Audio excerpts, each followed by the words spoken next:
Every class member has an accessibility level which determines where that member will be visible. There are 3 of them available in C++: public, protected, and private. The default access level for class members is private. To change the access level, we use an access modifier followed by a colon.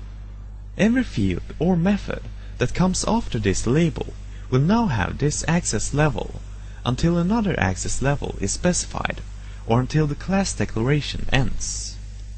To show the differences between the access levels, let's define one field for each level. If we try to access the fields within the containing class, we can see that all members, regardless of their access level, are accessible in the class where they are declared. This is the only place where the private member can be accessed.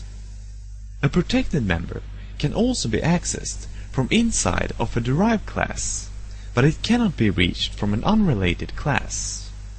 The last access level is public, which gives unrestricted access from anywhere in the code. If we want to allow a class to access the private and protected members of another class, we can declare the class as a friend. The friend is allowed to access all members in the class where the friend is defined, but not the other way around. A global function can also be declared as a friend to a class in order to gain the same benefits. When a class is inherited in C++, it is possible to change the access level of the inherited members. Public inheritance lets all members keep their original access level.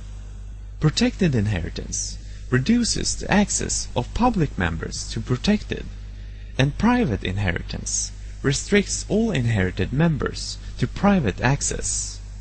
Private is the default inheritance level, although public inheritance is used most frequently.